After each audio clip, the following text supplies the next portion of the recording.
You know, one of the most complained about issues from black men when it comes to black women are their attitudes. A lot of black men say that black women have bad attitudes. Some black men love it, actually. You know, what's a snake without the venom, right? Or what's a tiger without the fangs and claws? And of course, some hate it and they really complain about it. But what I want to talk about is the origin, or why some black women are angry and have bad attitudes. You hear a lot of black men say that they're not responsible for the attitudes they get from black women.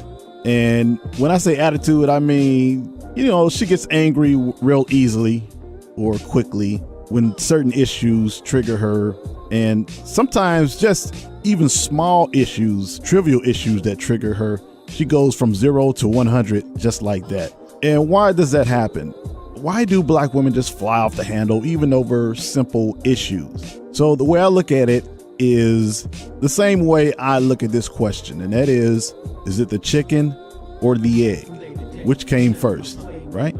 Did her black boyfriend or baby daddy cause her to get an attitude, or was she born with it? And I'm not a fan of the Oprah Winfrey Network or OWN, but I recently saw clips on YouTube of a show called Iyanla Fix My Life, The Myth of the Angry Black Woman. And that show just blew my mind. It was very enlightening. I learned a lot. Now, if you haven't seen it, the show should be still on YouTube. They still have clips from the OWN network, but this show featured black women who were considered angry. It also had black men on the show who, for the most part, didn't want anything to do with black women.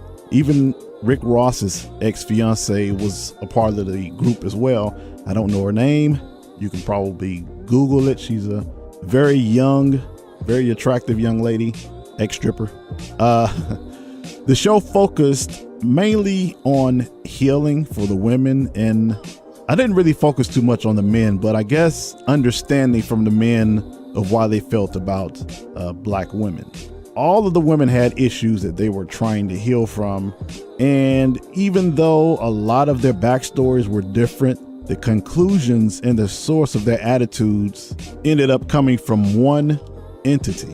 When you see and hear their individual stories, you understand completely why they are the way they are and why they feel the way they feel.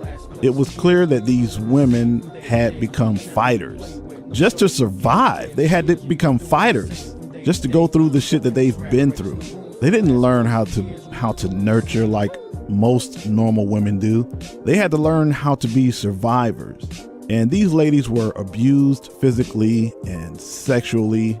They were beaten, they were raped, they were molested, they were abandoned as little girls. These are what little girls had to go through. And as teenagers, which are still little girls to me. But these are all the things they had to go through. And guess who did all these things to them? Just guess.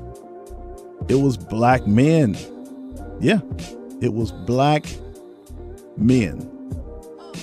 The same black men who were supposed to protect them, love them, and be a strong male figure in their lives. These men betrayed them and hurt them, and they were black men.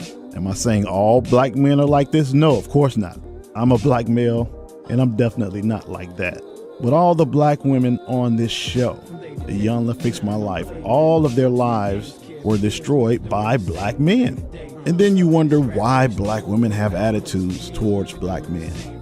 And then you wonder why black women make questionable or even horrible choices when it comes to dating black men. Just look at the horrible examples they had to endure while they were growing up, and you'll find out the source of why black women are, for the most part, at least the ones that are affected negatively by black men. You'll find out why they are and have these attitudes.